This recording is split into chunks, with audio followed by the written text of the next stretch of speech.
Bonjour, le réveil est un peu compliqué ce matin. Et quand j'ai ouvert les yeux, j'ai vu ce petit Noren avec des chats que je n'avais pas remarqué la veille, et ça m'a donné la motivation de me lever. Après m'être préparée et en attendant Coquille, je fais un petit tour de la guest house où on a passé la nuit. De ma visite, je ressens la passion du propriétaire pour sa maison, qui a l'air d'avoir accueilli des visiteurs du monde entier. Coquille a discuté un petit peu avec lui la veille, et apparemment sa maison est connue en Corée du Sud. Je comprends donc mieux les nombreuses affiches et mots en coréen que je vois par-ci par-là. Même si la maison est loin du centre-ville, tous les lits étaient occupés. Je crois que ça représente une dizaine de personnes dans la maison, d'où le nombre de chaussures à l'entrée. J'ai aperçu par la fenêtre un petit jardin japonais, donc je suis partie voir l'extérieur aussi. J'adore les jardins japonais, j'aimerais trop en avoir un chez moi.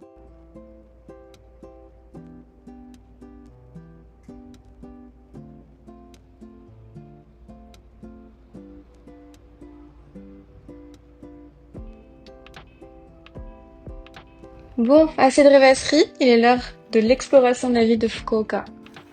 On quitte ce petit quartier calme et résidentiel direction le centre-ville.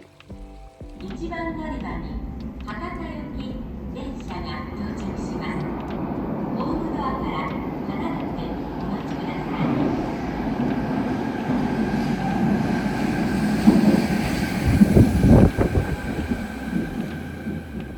い。Nous y voilà! Il y a plus de buildings ici, mais l'ambiance reste assez calme. Pourtant, Fukuoka est la plus grande ville de l'île de Kyushu et la sixième du Japon. Elle est née de la fusion en 1989 entre la ville fortifiée de Fukuoka sur la rive ouest de la rivière Naka et la ville de Hakata à l'est.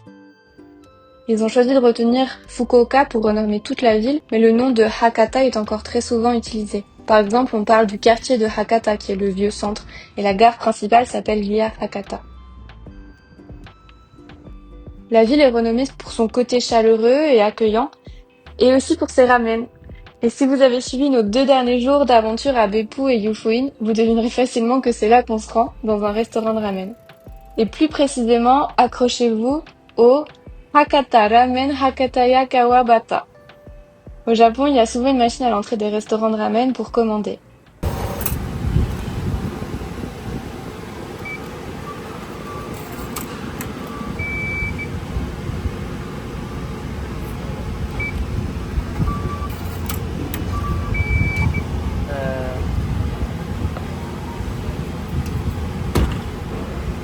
You want tamago or no? Yeah.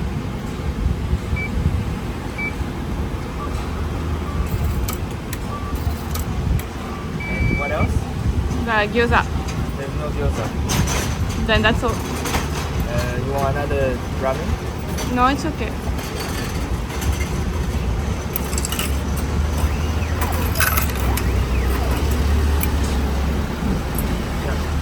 Une fois qu'on a le ticket, on le donne au serveur ou directement au comptoir pour qu'il prépare notre commande.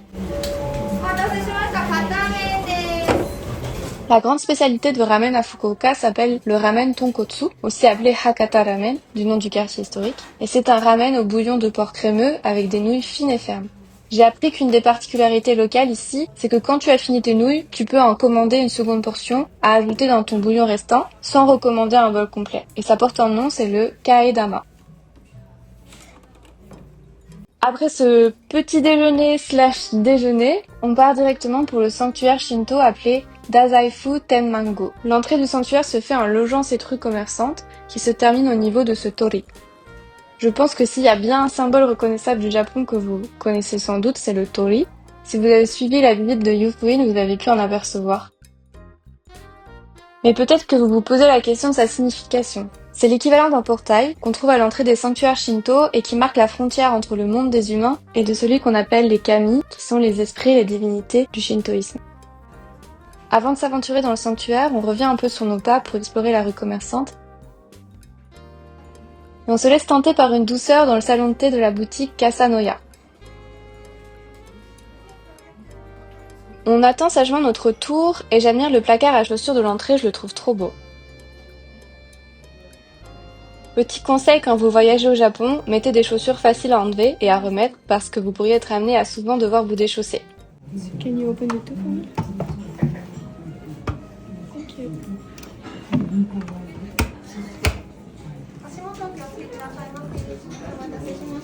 お待たせしました。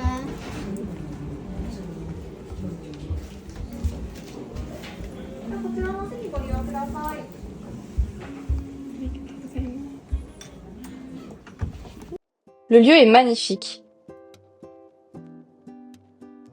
On a commandé un matcha et une spécialité locale, un umegae mochi. C'est une galette de riz grillée fourrée à la pâte de haricots rouges sucrés, souvent marquée d'un motif de fleurs de prunier qui se dit ume en japonais.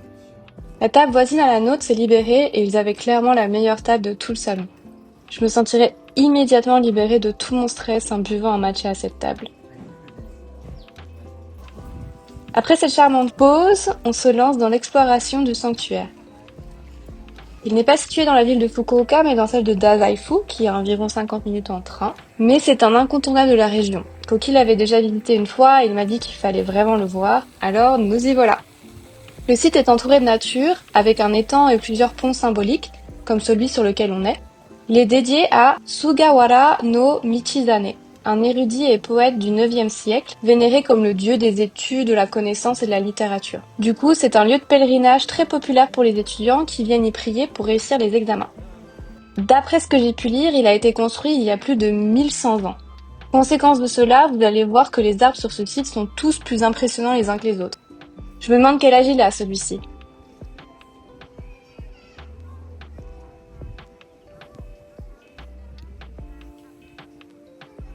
En arrivant dans la cour principale, on tombe sur ce bâtiment au toit végétalisé. Je suis assez surprise parce que c'est la première fois que je vois un sanctuaire comme ça, mais en fait, ce n'est pas le sanctuaire en question. On découvre que le vrai est en rénovation derrière celui-ci, et que ce bâtiment est une création temporaire. Il n'en reste pas moins impressionnant. On retrouve dans les bassins les fameux poissons qui symbolisent la chance, la persévérance et la prospérité, les carpes koi. Comme je vous le disais, le sanctuaire est très populaire, donc il y a beaucoup de monde en permanence, Golden Week ou non. Mais il suffit d'emprunter les sentiers hors des lieux principaux pour retrouver du calme.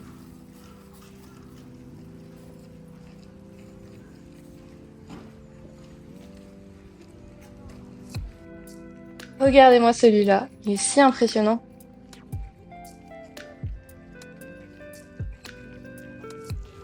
D'après ce panneau, cet arbre a entre 1000 ans et 1500 ans. On continue notre chemin sur le sentier qui mène au Tenkai Inari. C'est un autre sanctuaire shinto situé sur le domaine de celui de Dazaifu Tenmangu, mais il est plus petit et il est situé en haut d'une petite colline. Il est dédié à une divinité associée à la réussite dans les affaires et à la chance. Le sentier est flanqué de torii rouges, ce qui me rappelle le Fushimi Inari Taisha à Kyoto, mais beaucoup moins fréquenté, ce qui rend la balade très agréable. Je me tais et je vous laisse admirer la beauté du lieu.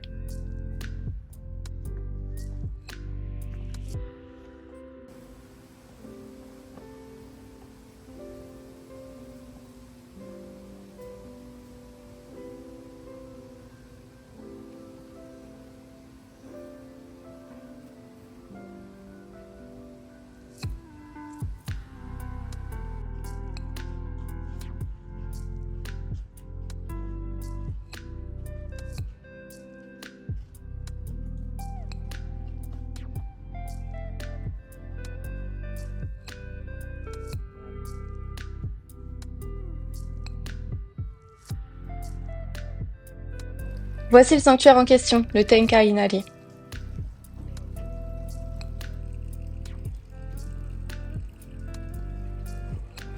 À la base, visiter Dazaifu Tenmangu n'était pas au programme de la visite de Fukuoka, mais je suis content que Koki nous y ait amené quand même, c'est vraiment une belle découverte.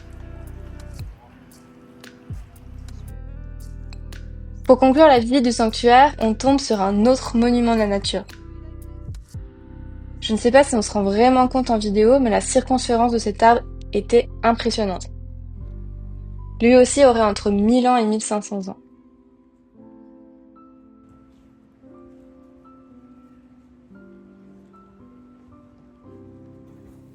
Vous avez cru qu'on terminerait cette visite de Dazaifu sans goûter un autre Umegae Mochi? C'est mal nous connaître. En route pour Fukuoka à présent.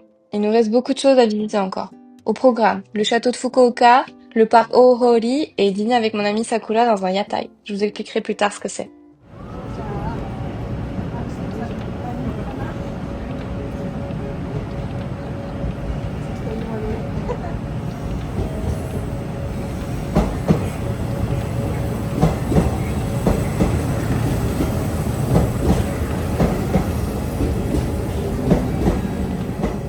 Nous voilà arrivés au Maizuru-koen, qui est le parc qui entoure les ruines du château de Fukuoka.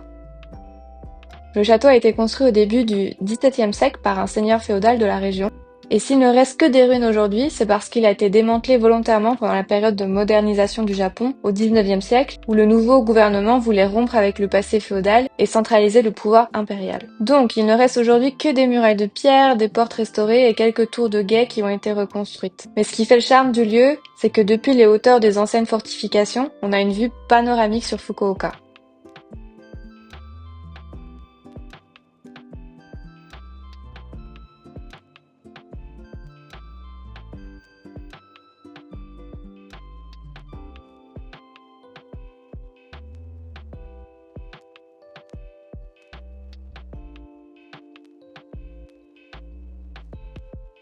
On quitte le parc Maizuru, direction le parc Oohori, juste à côté. Sur le chemin, on tombe sur un tori, et je trouve qu'il a des jolies couleurs celui-ci. Voilà le parc Oohori. J'ai eu un gros coup de cœur pour ce parc. Son atmosphère était si reposante et la lumière, n'en parlons pas. C'était comme un moment suspendu de sérénité.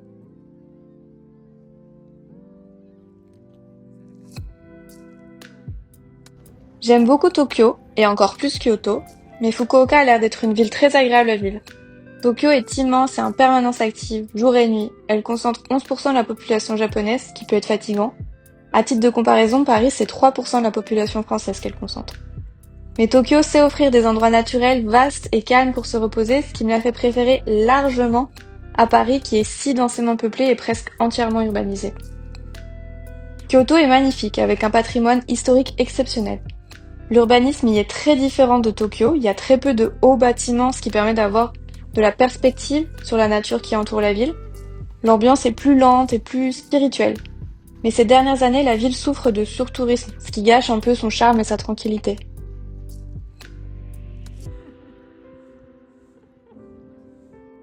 Fukuoka, de cette journée passée ici, a l'air d'être plus dynamique que Kyoto, mais pas aussi intensément que Tokyo.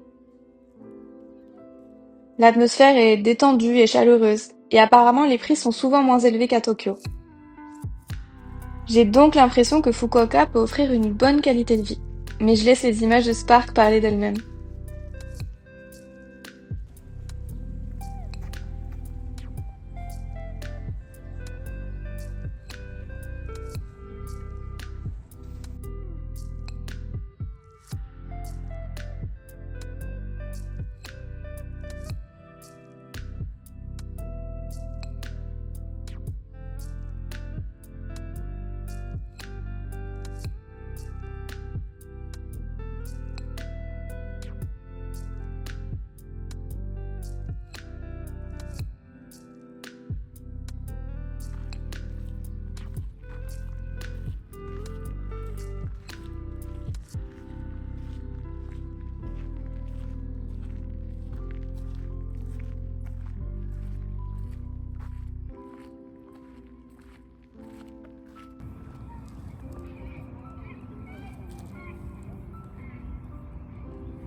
Ok, retour au centre-ville et à son animation.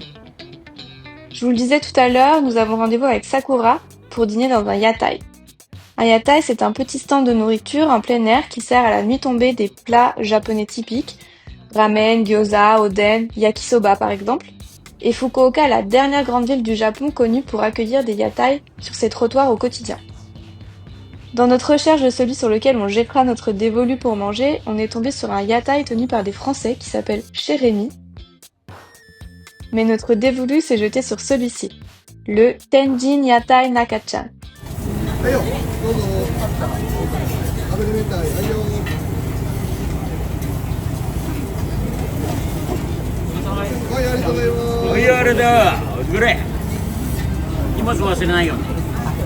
L'ambiance était vraiment chaleureuse.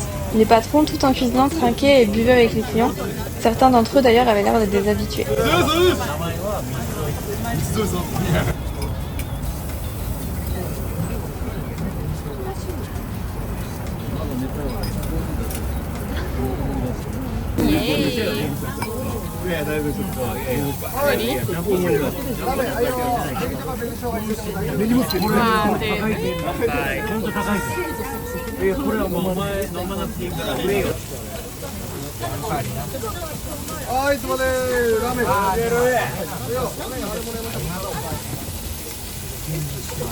Je me souviens plus exactement ce qu'on a commandé, mais à droite c'est une assiette de viande et à gauche une omelette.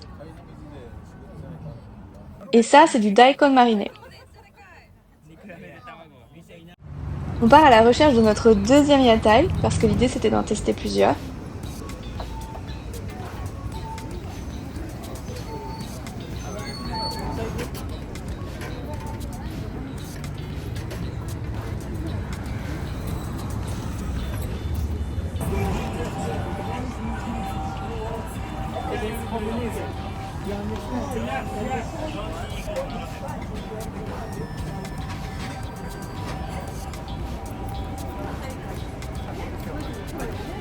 Et notre deuxième choix s'est porté sur le yatai unzen.